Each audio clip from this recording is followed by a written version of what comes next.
मल्लिकार्जुन खड़गे जी, केसी वेणुगोपाल जी, रमेश चेन्निथाला जी, नाना पटोले जी, थोराट जी, विजय वडेट्टीवार जी, रेवंत रेड्डी जी, सुखविंदर सुक्खू जी, सतेज बंटी पाटिल जी, स्टेज पे CWC members, senior नेता, हमारे प्यारे कार्यकर्ता, भाइयों और बहनों, महाराष्ट्र के युवा प्रेस के हमारे मित्रों, आप सबका यहां बहुत बहुत स्वागत, नमस्कार। अंबेडकर जी की कर्मभूमि में आकर आज मुझे बहुत खुशी हो रही है। कांग्रेस का फाउंडेशन डे है और आज हम नागपुर में आपसे बात करने, आपसे मिलने आए हैं। देश में विचारधारा की लड़ाई चल रही है। लोगों को लगता है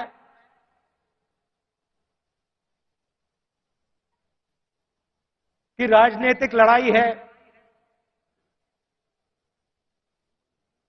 सत्ता की लड़ाई है, वो है,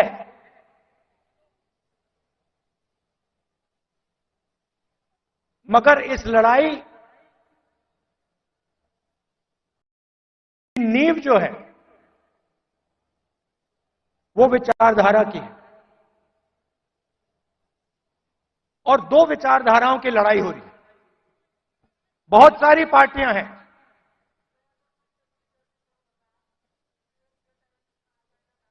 एनडीए में है, इंडिया अलायंस में है,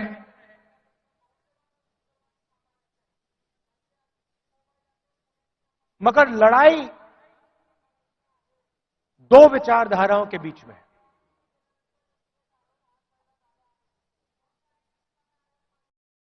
कुछ दिन पहले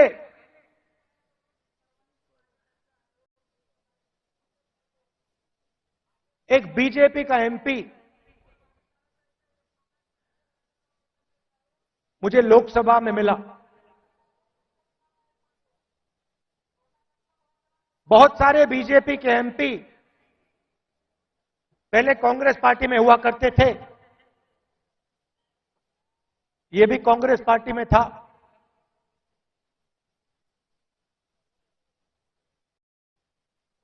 छुप के मिला मुझसे, मुझे दूर से देखा, छुप के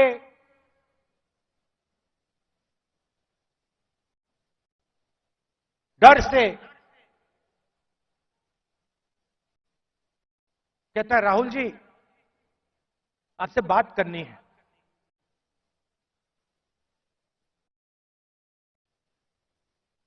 मैंने कहा भाई क्या बात करनी है, तुम तो बीजेपी में हो।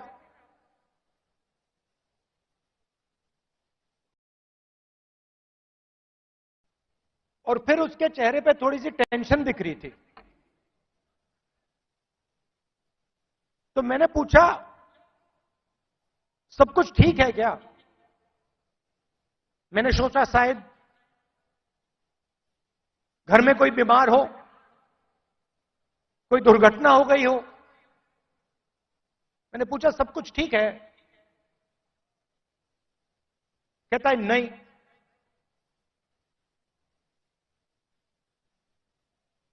क्या हुआ?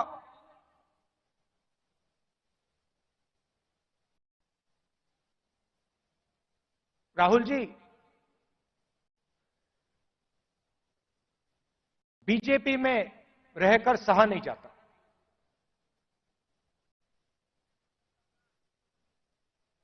मैं हूं बीजेपी में,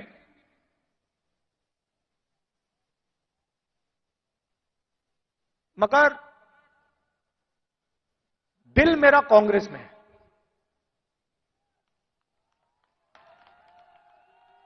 तो मैंने कहा भाई दिल तेरा कांग्रेस में, शरीर आपका बीजेपी में।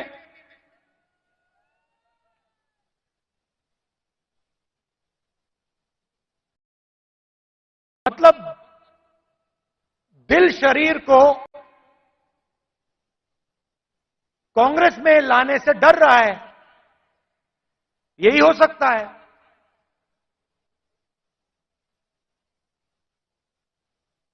मैंने कहा मन क्यों नहीं बनता वहां? आप एमपी हो,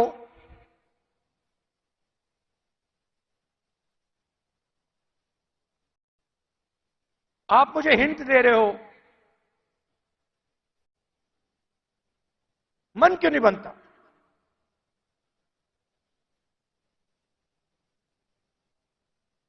कहता है राहुल जी, बीजेपी में गुलामी चलती है। जो ऊपर कहा जाता है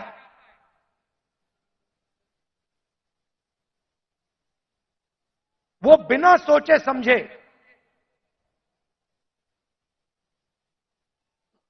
करना पड़ता है।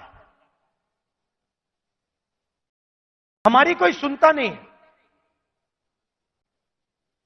ऊपर से ऑर्डर आता है, मतलब जैसे पहले राजा ऑर्डर देते थे,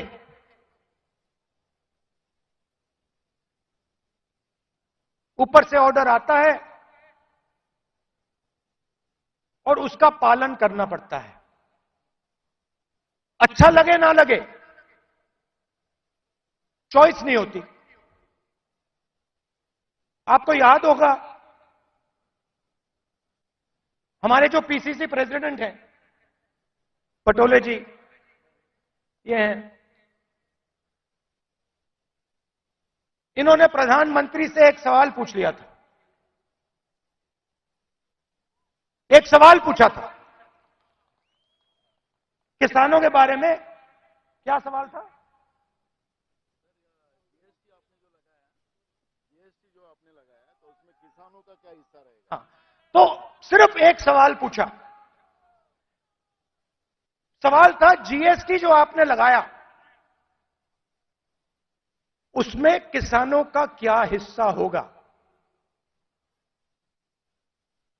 मोदी जी को सवाल अच्छा नहीं लगा, पटोले जी आउट हो गए।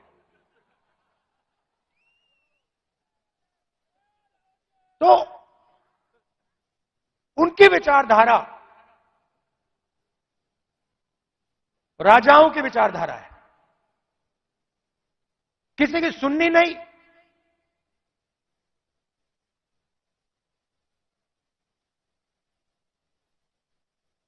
ऑर्डर ऊपर से आएगा,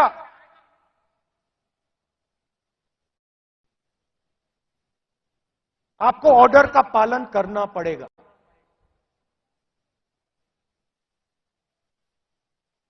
कांग्रेस पार्टी में आवाज नीचे से आती है। हमारा छोटा सा छोटा कार्यकर्ता हमारे किसी भी नेता को टोक सकता है। सही है ना? हमारे कार्यकर्ता मेरे सामने आते हैं और मुझे कहते हैं राहुल जी ये जो आपने किया मुझे अच्छा नहीं लगा। और फिर मैं उनको समझाता हूं कि देखिए मैंने ये इस कारण किया, और मैं उनकी सुनता हूं। उनकी जो आवाज है,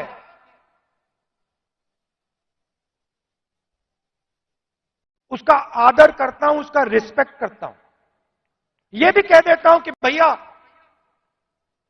मैं आपकी बात से सहमत नहीं हूं,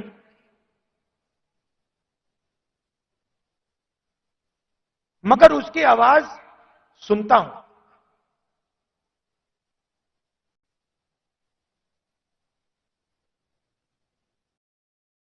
लोग कहते हैं कांग्रेस पार्टी ने क्या किया।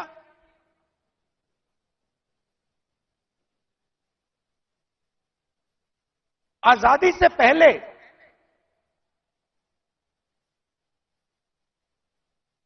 अगर आप इस देश में आते, 500-600 राजा थे, अंग्रेज थे, राजाओं का गन सलूट होता था,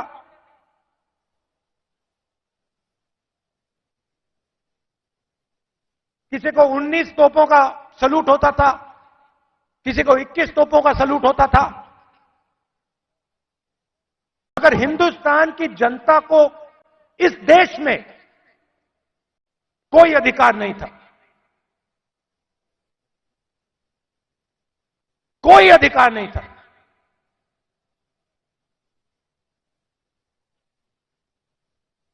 गरीब व्यक्ति की जमीन अगर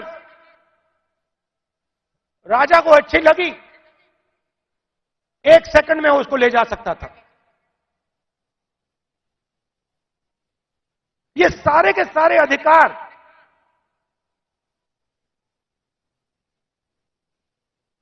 जिनकी रक्षा कॉन्स्टिट्यूशन करता है,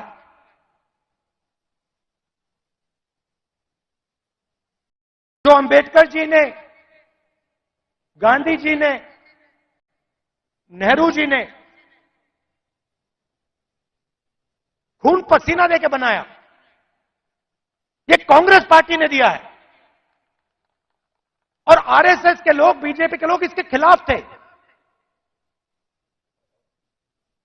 आज झंडे के सामने खड़े हो जाते हैं, सलूट मारते हैं। सालों के लिए इन्होंने तिरंगे को सलूट नहीं मारा था। तो सारे के सारे अधिकार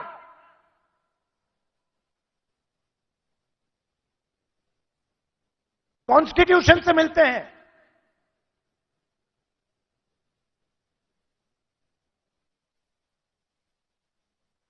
और राजा जो भी करना चाहता था करता था, उसके लिए कोई कानून नहीं थे। यह काम कांग्रेस पार्टी ने किया और यह हिंदुस्तान के इतिहास में, हजारों साल के इतिहास में पहली बार किया गया है। पहली बार एक हिंदुस्तानी को एक वोट दिया गया, चाहे वो दलित हो, आदिवासी हो, महिला हो, जनरल कास्ट का हो, तमिल हो, बंगाली हो, उत्तर प्रदेश का हो। हिंदुस्तान के हर नागरिक को कॉन्स्टिट्यूशन एक वोट देता है।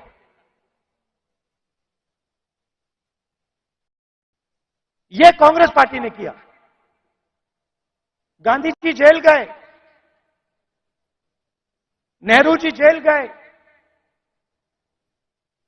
अंबेडकर जी ने सालों संघर्ष किया।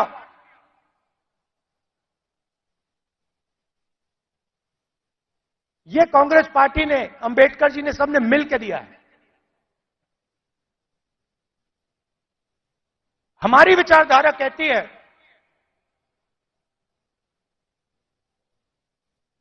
कि देश की लगाम हिंदुस्तान की जनता के हाथ में होनी चाहिए और देश को, जैसे पहले राजा चलाते थे,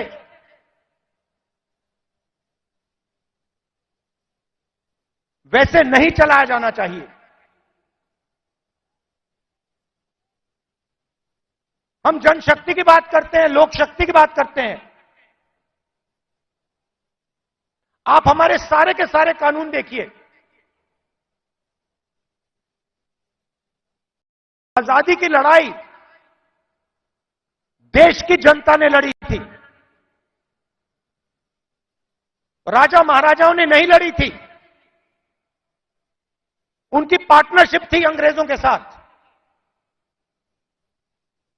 लोग भूल जाते हैं। लोग सोचते हैं कि आजादी की लड़ाई सिर्फ अंग्रेजों के खिलाफ थी। नहीं, अंग्रेजों की लड़ाई अंग्रेजों के खिलाफ थी और राजा महाराजाओं के भी खिलाफ थी। यह सच्चाई है। पार्टनरशिप थी राजाओं महाराजाओं की, अंग्रेजों की पार्टनरशिप थी। उसके खिलाफ कांग्रेस पार्टी लड़ी थी। किसके लिए लड़ी थी? गरीब जनता के लिए लड़ी थी। अगर आप यहां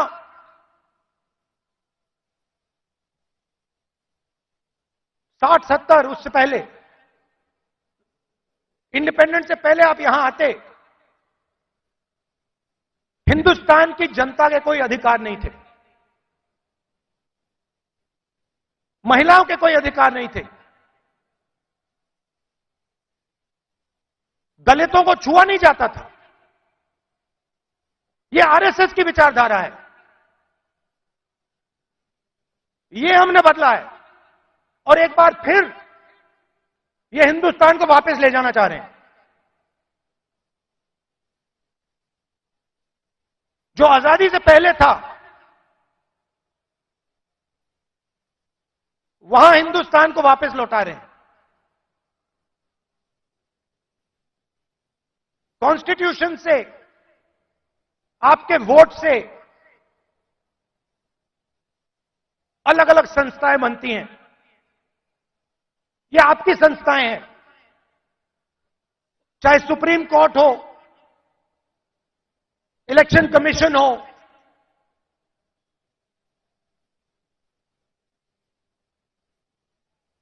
ये आपकी संस्थाएं हैं। सारे के सारे इंस्टीट्यूशंस पर ये कब्जा कर रहे हैं। आप हिंदुस्तान की सारी यूनिवर्सिटी देख लीजिए। सारे के सारे वाइस चांसलर आज एक संगठन के हैं। उनको आता होता कुछ है नहीं, कुछ नहीं आता उनको। हिंदुस्तान के वाइस चांसलर आज मेरिट पे नहीं बनते हैं। हिंदुस्तान के वाइस चांसलर आज अगर एक संगठन में हैं तब बन सकते हैं। तो सारे के सारे जो इंस्टीट्यूशंस हैं जिससे आपकी आवाज की रक्षा होती है, जिससे आप देश को चलाते हो, इन सब का ये कब्जा कर रहे हैं। मीडिया को देख लीजिए। कहा जाता था कि मीडिया लोकतंत्र के रखवाले हैं। मैं आपसे पूछता हूं, क्या आपको लगता है कि आज हिंदुस्तान का मीडिया लोकतंत्र की रक्षा कर रहा है? सुन लीजिए,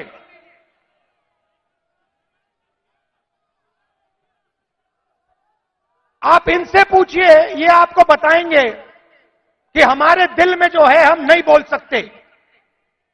इनके दिल में क्या है? इनके दिल में वो है जो हिंदुस्तान की जनता के दिल में है, वो नहीं बोल सकते।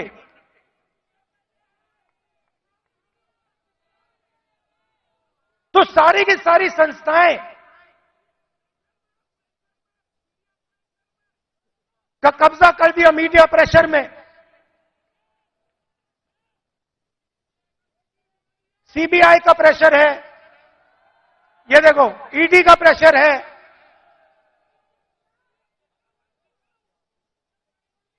तो लड़ाई इस बात की है, हम देश की जनता को देश की शक्ति देना चाहते हैं, देश की जनता को देश की शक्ति हम पकड़ाना चाहते हैं। लोग कहते हैं कि कांग्रेस पार्टी ने सफेद क्रांति की। हमने सफेद क्रांति में मदद की, मगर सफेद क्रांति को आनंद के महिलाओं ने शुरू की। सफेद क्रांति हिंदुस्तान की नारी शक्ति ने की। हरी क्रांति देश के किसानों ने की। किसानों की शक्ति ने हरी क्रांति की। आईटी रेवोल्यूशन देश के युवाओं ने किया। कांग्रेस पार्टी ने मदद की, कांग्रेस पार्टी ने विजन दिया, मगर आईटी रेवोल्यूशन हमारे युवाओं ने किया।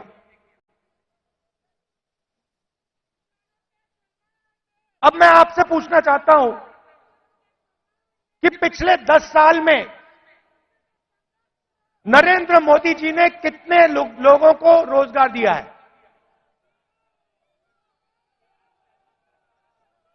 40 साल से सबसे ज्यादा बेरोजगारी आज है, और हिंदुस्तान की युवाओं की जो शक्ति है, करोड़ों युवाओं की जो शक्ति है, वो जाया हो रही है। आजकल हिंदुस्तान का युवा जॉब नहीं करता है। आजकल हिंदुस्तान का युवा 7-8 घंटे मोबाइल फोन पे कभी इंस्टाग्राम देखेगा, कभी फेसबुक देखेगा। ये सच्चाई है हिंदुस्तान की, और उसकी शक्ति जाया हो रही है।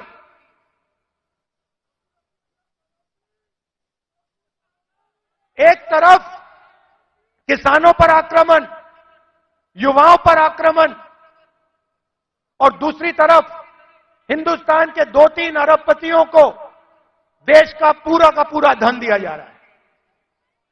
यह सच्चाई है। भाइयों और बहनों सुनिए, कुछ दिन पहले मेरे पास कुछ युवा आए, मुझे कहते हैं राहुल जी, अग्निवीर योजना से पहले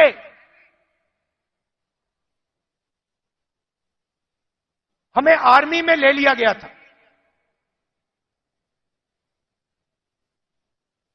1,50,000 युवाओं को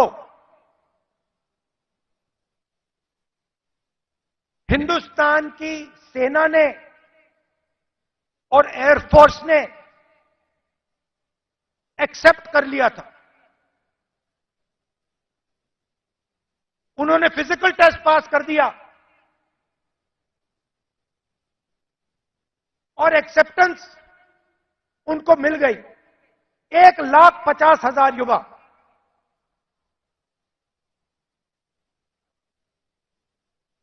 मोदी सरकार ने अग्निवीर योजना लागू की और 1,50,000 युवाओं को उन्होंने आर्मी में, एयरफोर्स में नहीं आने दिया।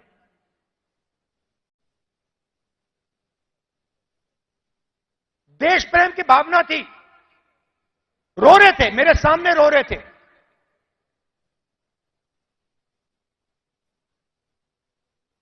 आंसू आ रहे थे, कह रहे थे सरकार ने हमारी जिंदगी बर्बाद कर दी है, जिंदगी खत्म कर दी, हमारा मजाक उड़ाया जाता है। गांव में हमें झूठे सैनिक कहा जाता है। इतनी भी इज्जत नहीं रखी। उनको अग्निवीर योजना में भी नहीं आने दिया।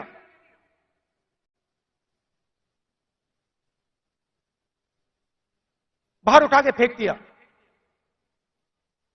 फिर कहते हैं हम देशभक्त हैं।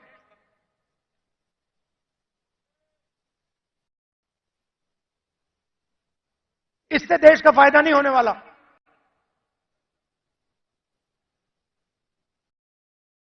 और पूरा का पूरा फायदा देश का धन चुने हुए लोगों के हाथ में जाता है। मैंने पार्लियामेंट में सवाल पूछा, बीजेपी के लोगों से पूछा, हिंदुस्तान को 90 लोग चलाते हैं, आईएएस के अफसर हैं, पूरे बजट को बांटते हैं। मैंने पार्लियामेंट में पूछा कि इनमें से ओबीसी कितने हैं, दलित कितने हैं, आदिवासी कितने हैं। बीजेपी के लोग चुप हो गए। ओबीसी की कम से कम 50% आबादी है, दलितों की 15% आबादी है, आदिवासियों की तकरीबन 12% आबादी है।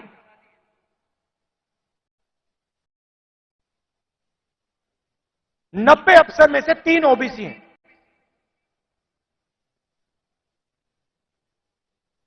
कैसी ओबीसी सरकार चल रही है? उनको कोने में बैठा देते हैं, छोटे छोटे डिपार्टमेंट पकड़ा देते हैं,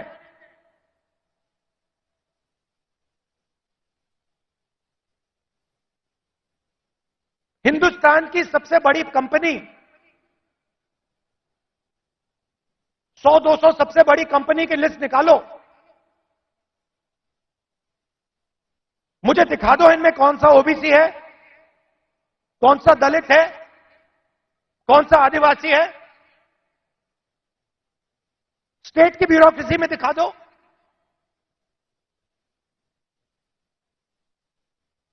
आबादी आपकी 50%,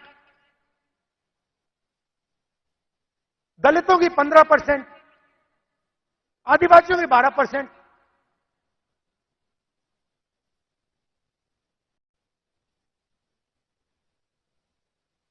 और भागीदारी आपकी कहीं भी नहीं।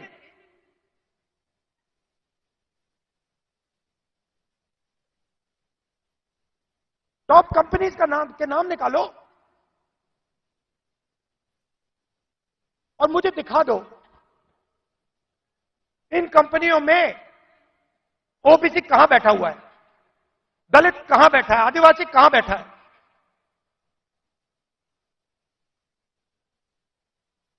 और ये सिर्फ मैं आईएएस की बात नहीं कर रहा हूं, हर फील्ड में यह हालत है।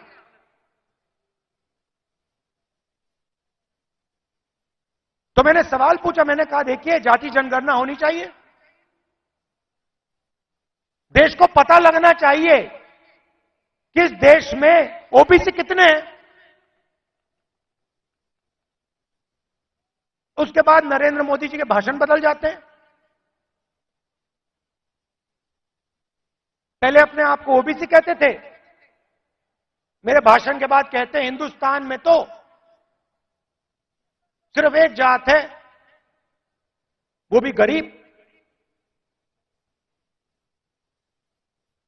अगर हिंदुस्तान में सिर्फ एक जात तो आप ओबीसी कैसे बन गए?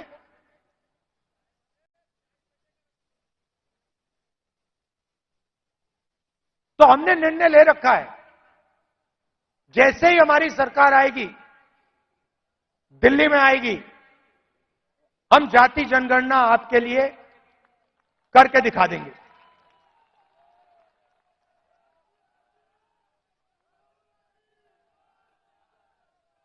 और देखिए, जो मैंने शुरुआत में कहा, यह विचारधारा की लड़ाई है। करोड़ों लोगों को बीजेपी की सरकार ने गरीबी में फिर से धकेल दिया है। जो काम हमने भोजन के अधिकार से, मनरेगा की मदद से किया, वो सब खत्म कर दिया इन लोगों ने। और हमें दो हिंदुस्तान नहीं चाहिए। एक हिंदुस्तान अरबपतियों का, मीडिया वालों का, सेलफोन वालों का, सपने का, उसमें कोई सच्चाई नहीं है।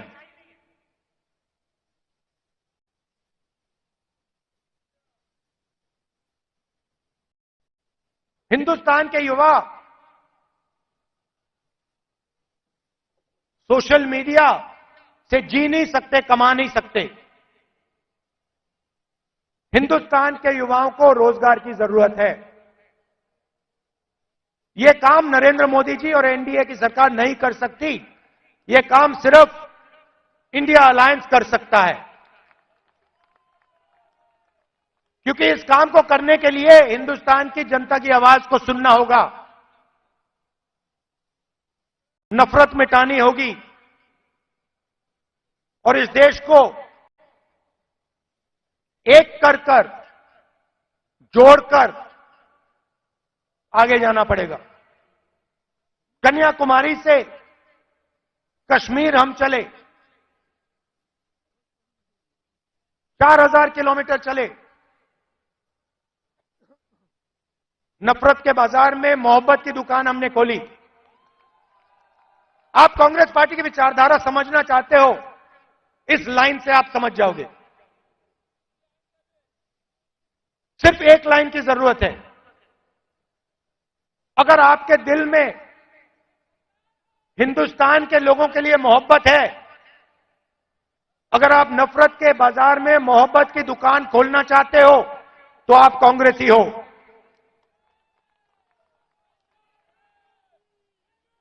मैं कांग्रेस पार्टी के कार्यकर्ताओं से आखिरी बात बोलना चाहता हूं।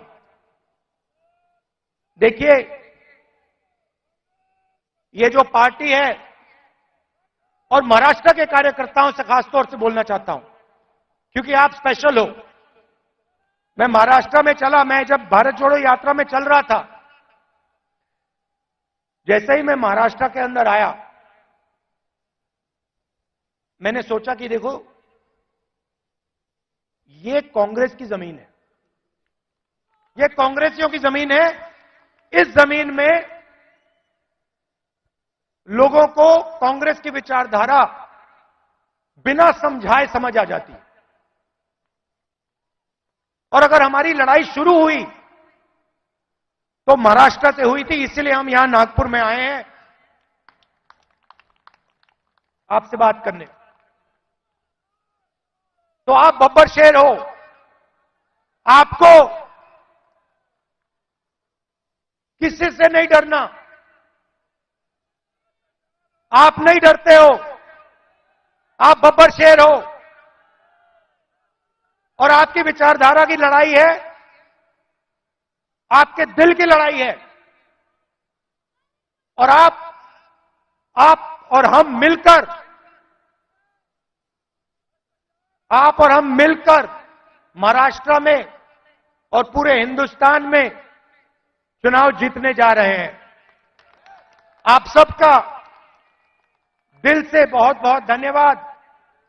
नमस्कार, जय हिंद।